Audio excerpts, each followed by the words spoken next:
آج آپ کے ہاتھ میں ہے کہ آپ اپنی تقدیر کا فیصلہ کیا کرتے ہیں؟ بڑی اہم بات کی ہے کہ جیلم کا یہ بہت بڑا المیہ رہا ہے کہ یہاں پہ بنیادی جو ضروریات ہوتی ہیں جس میں صحت، اس پہ یہاں پہ توجہ نہیں دی گئی. گو کہ جیلم شہر میں ہاسپٹل کو تو جیسے دلہن کو ایک دوبارہ میک اپ کر کے دوبارہ پرانی دلہن کو بنا دیا گیا، ویسے ہاسپٹل پہ 2 ارب کے قریب پیسے لگا کے اسے رینوویٹ کر دیا گیا، بجائے اس کے کہ کسی نئی جگہ پہ ایک نیا ہاسپٹل بنتا تو مزید فائدہ ہو سکتا.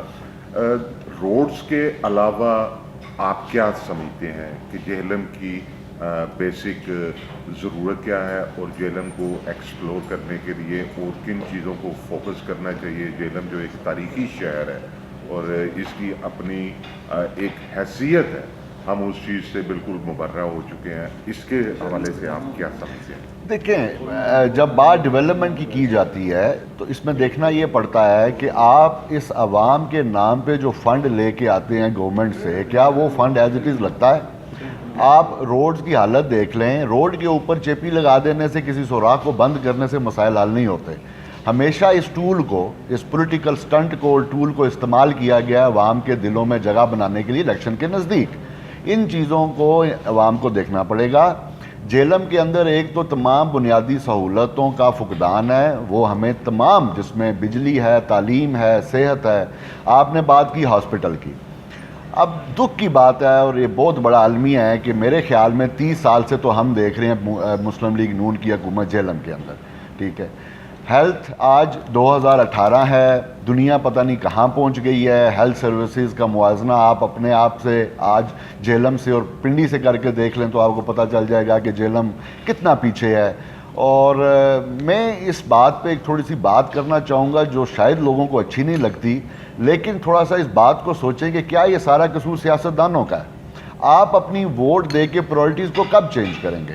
آپ اپنی ووٹ کو صرف تھانہ اور کچہری کے لیے استعمال کرتے ہیں، گھر کی لڑائیوں کے لیے استعمال کرتے ہیں. آپ کب اپنے لیڈر سے جا کے بنیادی حق مانگیں گے؟ میں نے آج تک ضلع جہلم کے اندر جب بھی ان سیاسیوں نے اپنا اکھاڑا یا پنڈال سجایا ہے تو لوگ بھرپور وہاں پہ جاتے ہیں. میں نے آج تک نہیں دیکھا کہ لوگوں نے تعلیم کے لیے کوئی روڈ بلاک کی ہو، لوگوں نے صحت کے لیے روڈ بلاک کی ہو. تو اس میں صرف اور صرف قصور سیاستدانوں کا نہیں ہے، ہمیں بھی اپنا ایک شعور والا رول پلے کرنا پڑے گا اور اپنا حق مانگنا پڑے گا. آپ نے دوسری بات کی کہ جہلم ایک تاریخی شہر ہے. ہم نے آج تک، یہ تو پورے پاکستان کا مسئلہ ہے کہ جو ہماری ہیریٹیج ہے اس کا ہم خیال نہیں کرتے. اتنا خوبصورت شہر ہے، ہمارے پاس دریا ہے، سب کچھ ہے. اس شہر کے اندر سب سے بڑا پرابلم ایک اور ہے کہ ہمارے بچوں کو پارک تک نہیں دیا گیا. یہ بہت ضروری ہے نشو و نما کے لیے. یہ بہت ضروری ہے کہ بچے جا کے اپنی انرجی وہاں پہ ویسٹ کریں تاکہ وہ فریش مائنڈ کے ساتھ اپنی پڑھائی کر سکیں. ایک پارک نہیں دیا گیا. اب اور ہم کیا، مطلب کہ اس طرح کی تو 100 چیزیں ہیں جو ہم پوائنٹ آؤٹ کرنے پہ ہیں تو ہم کر سکتے ہیں. میں یہاں پہ آخر میں آپ سے بڑا اہم کویشچن کروں گا کہ جہلم وہ شہر ہے جس کے ہر گھر کے اندر ایک غازی یا شہید ہے. ہر گھر کی تاریخ ہے کہ یہ وہ شہیدوں اور غازیوں کا شہر ہے جس نے اتنی قربانیاں دی ہیں. اس کے بعد جا کے مادر ملت کو اس خون کے بدلے ہمیں ہماری سرحدیں محفوظ ہیں. تو آرمی کو بیجا بدنام کرنا اور شہیدوں کے شہر سے آپ کیا پیغام دینا چاہیں گے پاکستان فوج کے لیے، پاکستان آرمی کے لیے آپ کا کیا پیغام ہے؟ دیکھیں، یہ جو پاکستان آرمی کا ایشو ہے اور جو ہم لوگ بڑے تکلیف اور دکھ سے ان چیزوں کو برداشت کر رہے ہیں کہ ہر دوسری خبر اور اوپنلی آئی ایس آئی کو، پاکستان آرمی کو مرد آباد کہا جا رہا ہے، گالی گلوچ کی جا رہی ہے. دیکھیں، بات یہ ہے کہ یہ سراسر پاکستان مسلم لیگ نون کی لیڈرشپ کا قصور ہے.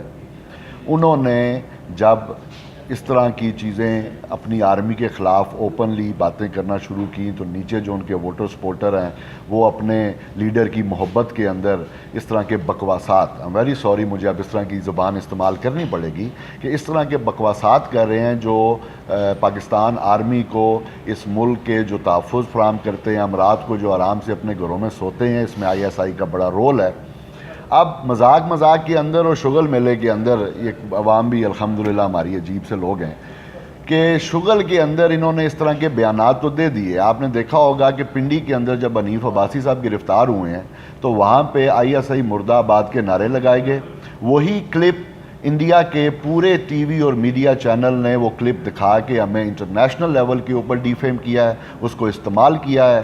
میں اس کی بھرپور مذمت کرتا ہوں اور میں ریکویسٹ کروں گا اپنی عوام سے اور پولیٹیکل پارٹیز کے ورکر سے کہ پلیز خدارہ اپنی پاکستان آرمی جو کہ ہمیں تحفظ فراہم کر رہے ہیں ان کو اس طرح کی گفتگو مت کی جائے, نہیں تو اس کے نتائج اچھے نہیں نکلیں گے. تھینک یو ویری مچ جی. آپ